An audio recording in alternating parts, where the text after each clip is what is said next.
अपने मन से अभी पूछो, यार जो आदमी बोल रहा है ये हमें सलाह देने लायक है कि नहीं है? तो मन से जवाब आएगा हाँ बोलो, सोचो क्यों, जिसकी तू तैयारी कर रहा हूं मैं कर चुका हूं, यस और नो? लॉजिक से चलते हैं, क्या हमें एनवी सर की बात सुननी चाहिए? लॉजिक से चलते हैं कि हमें एनवी सर की बात सुननी चाहिए या नहीं सुननी चाहिए? उसका लॉजिक सुन, क्या एनवी सर जिसकी तैयारी तू कर रहा है कर चुके हैं? क्या एनवी सर 17-18 साल से पढ़ा रहे हैं? क्या उनका फीडबैक बहुत जोरदार आया है? क्या उनके पास कोई ऐसा स्वार्थ है जिसकी वजह से मैं तुम्हारा गलत सोचूं? क्या मेरे पास 100 कारण है मैं तेरा सही सोचूं? अरे यस और नो? क्योंकि तू सेलेक्ट होगा तो मेरा फायदा होगा ना यार। हाँ यार, इसका मतलब एनवी सर जो बोले या और टीचर जो आपके हैं उनके बारे में सोचिए, क्या उन्हें अनुभव है? क्या वो आपको भला चाहते हैं या बुरा चाहते हैं? क्या वो जिस भला चाहते हैं, क्या जिस सब्जेक्ट का वो ज्ञान दे रहे हैं क्या वो उसमें सक्षम है? तो सुननी चाहिए।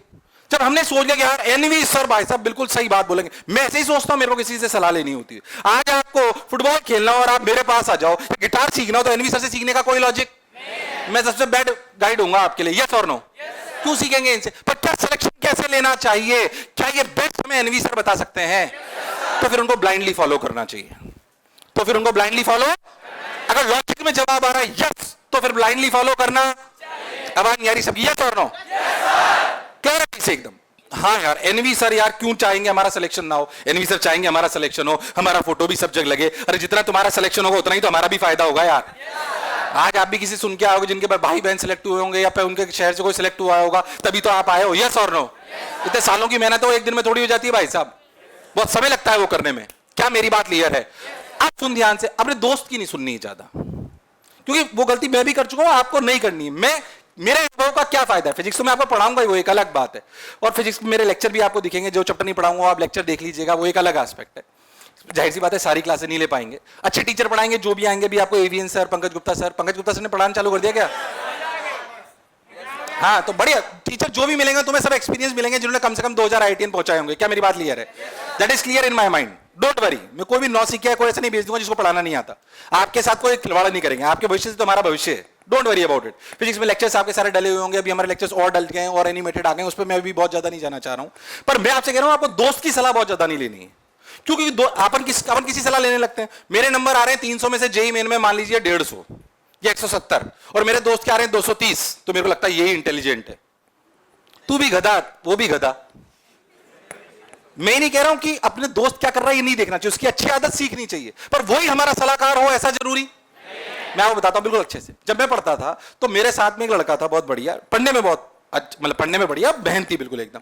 अब क्या है, उसने केमिस्ट्री में बहुत सारी किताबें खरीद रखी थी, मॉरिसन बर्ड, आयल फिनार, ये नाम भी नहीं सुने होंगे तुमने, ये सब एमएससी में आती। उसने भी खरीद ली तो मैंने भी खरीद ली, क्योंकि मुझे केमिस्ट्री समझ ही नहीं आती थी। लाल पीला मिला साला नीला निकल आता है। मैंने कहा ये कोई सब्जेक्ट है साला इलॉजिकल? अरे यस और नो? मुझे केमिस्ट्री का भी समझ नहीं आई। अच्छा लड़कों में ईगो होती है कि लॉजिक होना, केमिस्ट्री में लॉजिक होता ही नहीं है। केमिस्ट्री किस बात का लॉजिक? इनऑर्गेनिक ऑर्गेनिक में कोई लॉजिक? जब इच्छा होती है टीचर का एक्सेप्शन बोल देता है, ये सर ऐसा क्यों होगा, एक्सेप्शन है।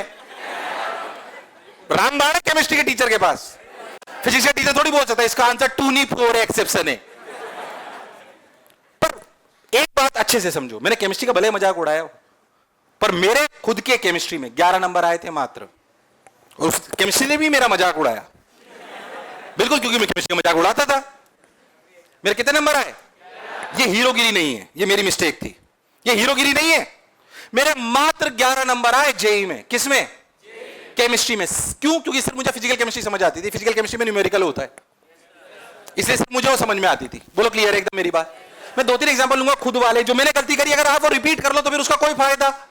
मैं कम से कम 50,000 बच्चों के ऊपर पढ़ा चुका हूं, 50,000 के ऊपर, 5,000 के साथ 6-7,000 के ऊपर आईआईटी में भेज चुका हूं, तो अनुभव तो मुझे है कि कौन सा बच्चा सिलेक्ट होता है और कौन सा बच्चा सिलेक्ट। सही बता रहा हूं मैं आपको 2 महीने पढ़ाने के बाद मेरे को पता होगा इस बैच से कौन सिलेक्ट होगा कौन नहीं होगा। ये क्लैरिटी है, इतना अनुभव है, और हमारा जीवन ही पढ़ाना है। कोई हमसे पूछता है पढ़ाना छोड़ोगे? मैंने कहा पढ़ाना जीवन भर नहीं छोड़ेंगे, तुम्हारे जब तक पोते पोती नहीं हो जाएंगे मैं पढ़ाता रहूंगा। अरे सही बता रहा हूं तुम लोगों को यार। मेरा फ्रेंड जो मेरे साथ आईआईटी में गया इंजीनियरिंग फिजिक्स, उसे 18 साल हो गए ऑप्टिकल फाइबर केबल पढ़ते हुए, फिर भी उसे लगता है कि मुझे कुछ नहीं आता। अरे यस और नो? मैं बात इसलिए बोल रहा हूं कि पहली बात आपको पता होना चाहिए हमारा ऑब्जेक्टिव क्या है पढ़ने का। हम सिर्फ यहां ज्ञान लेने नहीं आए, हम एक स्पेसिफाइड ज्ञान लेने आए जो हमें सिलेक्शन की तरफ ले जाएगा। यस और नो? नहीं आई बात समझ? एक्चुअली 11वीं में क्या होता है, 11वीं 12वीं में ना एक मन में रहता है, अभी तो मैं 11वीं 12वीं में ही हूं, क्या आप 12वीं के बाद रिपीट करना चाहते हो या 12वीं के साथ सेलेक्ट होना चाहते हो? मैं अपनी कहानी सुनाता हूं। मैं 12th के बाद सेलेक्ट हुआ, 12th पास करके 13th में। मेरी 12th और 12th पास में बहुत अंतर नहीं होता। 11वीं 12वीं में मैक्सिमम गलती जो मैंने करी वो तुम भी करोगे। मैंने 12th पास में सेलेक्ट हुआ हूं। मैं 12th के साथ क्यों नहीं सेलेक्ट हुआ उसका कारण बताता हूं। 12th के साथ मेरी रैंक आई 6318 समथिंग। कितनी आई? उस समय 6318 रैंक तक वो ही नहीं होता था, सीटें ही नहीं होती थी। बहुत पुरानी बात नहीं कर रहा हूं, 2003 की बात कर रहा हूं। 2003 में 6300 पे कुछ मिलता नहीं था, मतलब इतनी सीटें ही नहीं हुआ करती थी। पर आप समझो कि जब मैंने 12th के बाद तैयारी करी तो मेरी रैंक आई 3217। कोई खास इंप्रूवमेंट और कर सकता था, मैं पढ़ा मैं पूरा। अगर पहली बात, क्या मैं ये रैंक अगर 12th के साथ ही थोड़ा और एफर्ट डाल देता तो क्या आ सकती थी? यार आवाज नहीं आई, यस और नो? वो गलती मैं आपको बताना चाह रहा हूं। मैं 12th के एंड आते आते थोड़ा भटक गया, 11वीं के एंड आते आते थे भटक गया। कैसे भटक गया? स्कूल में वैसा फंक्शन चल रहा है, अपन भी उसमें इन्वॉल्व हैं, सुंदर कन्या अच्छी लगने लगी। हंसी मजाक के लिए नहीं कह रहा हूं, सच्चाई है, तुम्हारी उम्र का पड़ाव है। अगर सुंदर कन्या देखे कुछ कुछ हो तो ये नॉर्मल प्रोसीजर है, नहीं हो रहा है तो तू साले लड़का नहीं है। फिर तुम उसे गलत ट्रैक पे मत लो, ये नॉर्मल प्रोसीजर है। अपन इसमें कोई हाइड करने वाली, मैं कोई संत महात्मा थोड़ी हूं कि तुम्हारे सामने प्रवचन देने आया हूं कि शरीर क्या है, आत्मी रूपी चोला है। भाई अपन IIT ने प्रैक्टिकल बात करते हैं, ये तोड़नो प्रैक्टिकल से अपन सेलेक्ट होते हैं, ये तोड़नो ये गर्ल्स में भी होगा, बॉयज में भी होगा, इट्स अ नॉर्मल प्रोसीजर। पर क्या अगर तुझे पता है नॉर्मल प्रोसीजर है, ये तेरे साथ भी हुआ, हमारे साथ भी हुआ, तेरे माताजी पिताजी के साथ भी हुआ, अनंत काल से चला आ रहा है, ये इस उम्र का पड़ाव है। पर अगर तुझे इस बात की मैच्योरिटी है कि अभी 2 साल मुझे कंट्रोल करना है, उसके बाद तेरी इच्छा जो करना, मुझे कोई लेना देना नहीं, उसको मुझे कोई लेना देना नहीं है। तू साले एक टाइम पे 5 गर्लफ्रेंड रखना, मुझे कोई फर्क नहीं पड़ता। पर सेलेक्ट हो, यस और नो? हो सकता है तू साले भाई साहब उसके बाद जब जिस दिन तू सिलेक्ट हो जाए उस दिन मैं तेरी ट्रेनिंग लूं, सिलेक्ट होने के बाद। अभी सिलेक्ट होना, क्या अभी हमारा लक्ष्य सिलेक्शन है? अरे यस और नो? अभी लक्ष्य सिलेक्शन है। इसलिए एक और शर्त जो तुम्हें लगेगा अजीब सी बात है, सर ऑर्थोडॉक्स बात कर रहे हैं, अभी हमें हमारे दोस्त बनाने, मैं दोस्ती के अगेंस्ट नहीं हूं, मैं इसका मतलब नहीं कह रहा हूं मैं दोस्ती के अगेंस्ट हूं, सलाहकार दोस्त नहीं होना चाहिए, पर क्या अच्छा दोस्त होना चाहिए। हम 5 दोस्त थे, 5 सेलेक्ट हुए क्योंकि 5 साथ पढ़ते थे, एक दूसरे को सवाल नहीं आए तो बताते थे। मैं अच्छी दोस्ती के खिलाफ, सलाहकार और दोस्त चुनकर, मतलब ढंग से चुनने। क्या मेरी बात क्लियर है? आपके माँ बाप भी कहते होंगे संगति अच्छी होनी, संगति का असर होता है।